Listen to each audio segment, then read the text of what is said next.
He walked in quietly, the kind of quiet that makes people look twice, not because he was loud, but because he wasn't. A 35-year-old man in worn jeans, a plain t-shirt, and sneakers that had seen better days. His name was Daniel Thompson, and at that moment, to everyone inside the city's most luxurious boutique, he was invisible. The store was a palace of glass and marble, every corner whispering wealth. The scent of imported leather, the shimmer of silk, and the smug air of exclusivity clung to everything. But the moment Daniel crossed that shining threshold, the temperature changed. A saleswoman at the counter, Amanda, looked up from her perfume-scented wrist and froze. Her expression hardened instantly, like gold turning to stone. Her smile vanished, replaced by a smirk that was colder than the marble under his feet. "Sorry, sir," she muttered with a tone dipped in disdain. "This store isn't really for your type." He didn't react, didn't flinch, didn't even frown. He just looked around, calmly, at suits lined like soldiers on racks, each worth more than a car payment. "I'd just like to look," he said softly, his voice calm but steady. Amanda stepped in front of him, arms folded, eyes slicing through him like a blade. "These suits cost more than your entire year's salary," she said with a sarcastic chuckle. "Try the store across the street. You'll find something more appropriate." Two men nearby, dressed like walking bank accounts, laughed under their breath. One whispered loudly enough to be heard, "Places like this should really have a dress code." Save everyone the embarrassment, the manager appeared. Peterson, sharp suit, sharper ego. He gave Daniel a look that could peel paint. "I'm going to have to ask you to leave," he said. "Our clientele has standards, and you don't fit the profile." Still, Daniel didn't get angry. He simply nodded, eyes steady. "I understand perfectly," he said, pulling out his phone. "I just need to make a quick call." "Outside, please," Peterson snapped. "We wouldn't want our customers feeling uncomfortable." No one knew it then, but that moment, that small humiliation, was about to echo through every marble corridor of that mall. Because Daniel Thompson wasn't just a man looking for a suit. He was the man who owned the future of that very building. 15 years earlier, he had pushed a mop through those same hallways as a janitor. The same marble floors that now rejected him had once shined because of him.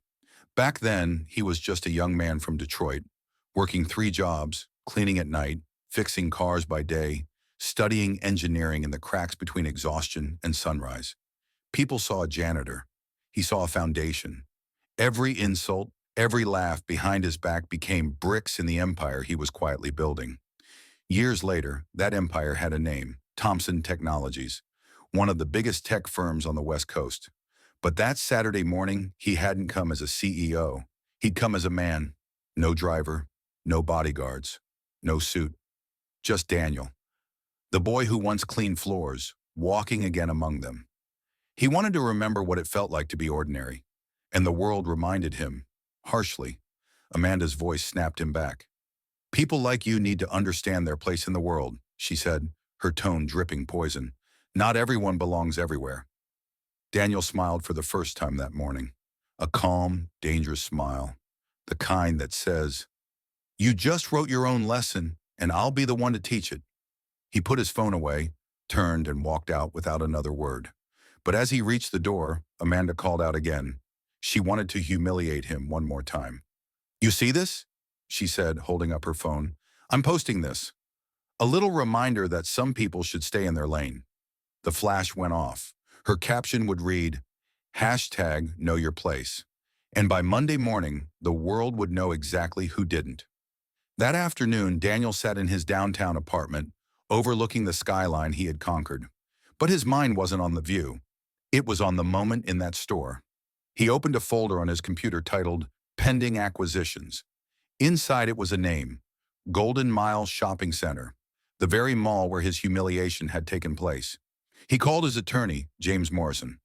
"James," he said calmly, "cancel all my meetings for Monday. We have a new priority." There was silence, then James spoke cautiously. "You sound serious." "I am," Daniel replied. "Prepare the final acquisition papers for the Golden Mile. Increase our offer by 15%. I want the deal signed by 8 a.m. Monday. Understood, James said. And what's this about? Let's just say, Daniel said, his tone like ice, I learned something valuable about how people treat those they think are beneath them. That night, Amanda celebrated her victory. She sat at a cafe with other store managers, laughing, replaying her story like it was a badge of honor. Peterson joined in, proudly. By Sunday night, Amanda posted another selfie, writing, Tomorrow's another day serving only the best. Number sign high standards, quote, Daniel read it at midnight. And for the first time in years, he smiled. Not in anger, but in peace. Because he knew what sunrise would bring. Monday, 10 a.m. The entire mall staff gathered inside the auditorium, buzzing with curiosity. A mysterious announcement had summoned every manager and employee to meet the new owner. Amanda and Peterson sat together, whispering jokes. Probably another millionaire investor who's never even been here, Peterson said. Then the lights dimmed. A man in a charcoal suit, James Morrison, stepped on stage with a tablet in his hand. Good morning, and he said. As of 8 a.m. today, this establishment has new ownership. But before we introduce him, we need to discuss an urgent matter, the mall's new code of conduct. Murmurs rippled across the crowd. Amanda rolled her eyes. Effective immediately, James continued, any form of discrimination, by appearance, social class, or background, will result in termination. Peterson stood. What is this nonsense? What evidence do you have?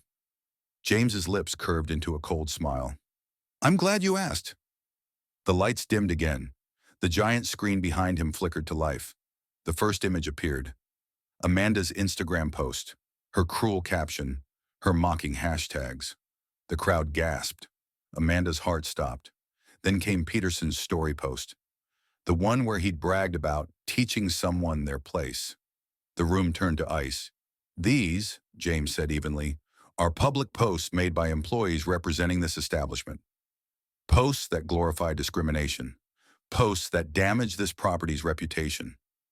Amanda tried to speak, but her voice cracked. Who's doing this to us? James stepped aside, and from the shadowed edge of the stage, a familiar figure emerged. The man in worn jeans and sneakers was gone. In his place stood Daniel Thompson, dressed in an immaculate black suit, calm as a storm before thunder. The room fell silent. I believe you already know me, he said, his voice carrying through every corner. My name is Daniel Thompson, CEO of Thompson Technologies, owner of 47 companies across 12 countries, and as of this morning, the owner of this mall. Amanda's knees gave out. Peterson went pale. Daniel's voice didn't rise, it didn't need to. I came into your store on Saturday, not as a CEO, but as a man. I wanted to remember what it felt like to walk among ordinary people. Instead, I was reminded of something else. How cruelty disguises itself as class. He paused, letting the silence weigh heavy. You didn't know who I was. And that's exactly the point, because true character isn't how you treat those above you. It's how you treat those you think are beneath you. Peterson stumbled forward. We didn't know. Daniel cut him off with a calm glance. You didn't care to know. On the screen behind him, the security footage from the boutique played. Every cruel word, every mocking laugh, every flash of that humiliating photo. Amanda's tears flowed silently. Peterson's lips trembled. This isn't revenge, Daniel said finally. This is consequence. James took the microphone. Effective immediately, Amanda Richardson and Michael Peterson are terminated for just cause, discrimination, misconduct, and reputational damage. The guards moved forward quietly. Amanda's sobs echoed as she was let out. Peterson followed, staring at the floor. Daniel turned to the crowd. To the rest of you, understand this. From this day forward, every person who walks through these doors will be treated with respect. No exceptions. If you can't live by that standard, you won't work here. Silence filled the room, followed by something unexpected. Applause. Slow, quiet at first, then spreading. Because justice, when it's real, doesn't need to shout. 6 months later, the Golden Mile Mall had transformed. Revenue had tripled. Customers spoke of warmth instead of arrogance. And at the center of it all stood Daniel's silent legacy, a plaque near the entrance of the new boutique that replaced Lux Elegance. It read, "Every dream is valid. Every customer is welcome. Every human deserves respect. Amanda never worked in luxury retail again." The photo she once bragged about became a viral lesson in corporate ethics classes across the country. Peterson's career collapsed. The same arrogance that once lifted him became the weight that dragged him down. But Daniel, now, he didn't celebrate their downfall. He built something greater. He started a scholarship fund for underprivileged youth who dreamed of business careers. He funded diversity programs for young entrepreneurs. And every year he quietly visited the mall, walking among shoppers, no cameras, no fanfare. One afternoon, a letter arrived at his office. It was from a 16-year-old boy named Marcus. "Mr. Thompson," it read, "my mom told me your story. I got my first job,